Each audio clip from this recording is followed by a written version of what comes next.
Well, hello there. I'm Kim Berry, editor of Food and Drink Business, and yes, I am clearly back from a lovely break. I do hope you found something enjoyable and rewarding to fill the gaping void of my absence in the last fortnight. But meanwhile, welcome to Play, our weekly news roundup brought to you by Hydroflux, a leading provider of tailored water treatment solutions. In recognising that no two operations are the same, Hydroflux emphasises the importance of customised water and wastewater solutions to meet the specific needs of the company at hand. In the news this week, in what is as exciting as Christmas for food and beverage manufacturers, the new multi-beverage manufacturing and distribution facility, a bit rusty, for Suntory Oceania has had its first drink roll off the line today. The $400 million project is the largest capital investment in the sector in more than a decade, and it is the love child of Fruitcore Suntory and Beam Suntory coming together to form a $3 billion beverage behemoth. Australia's energy drink market leader V Energy had the honour of christening the line, and it will be followed by other non-alcoholic brands.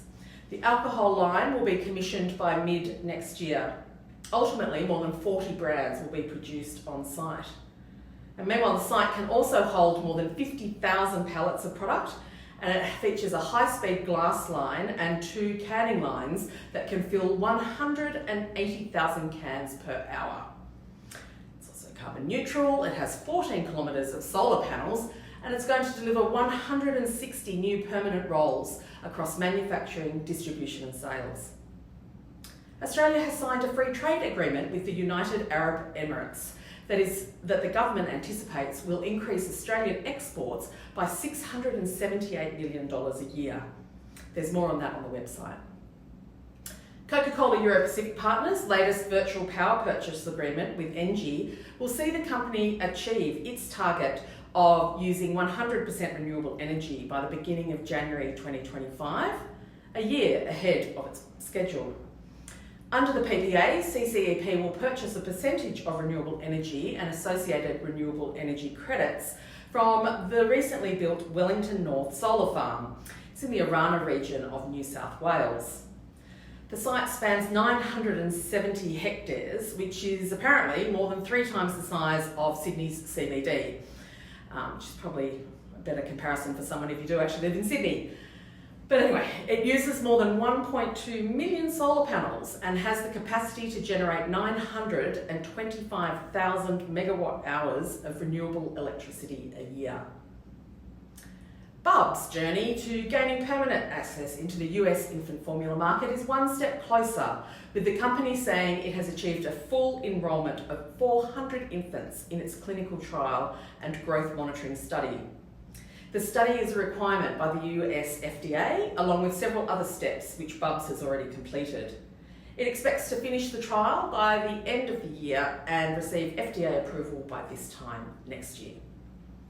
Now, a peremptory apology for any butchering of names in this next story. Fonterra says it will build a new cool store at its Waharoa site in Taranaki, New Zealand. That will be the size of 3 rugby fields and able to store around 26,000 tonnes of cheese. It will also cost around $150 million, but it's the latest in a few investments announced by the co-op. Last month, it said it was investing $75 million at its Studholme site to increase its capacity to produce high-value protein ingredients. And it's also planning a new UHT cream plant in Edendale on the South Island. Whew, that'll do. Please head to the website for these stories and more, foodanddrinkbusiness.com.au.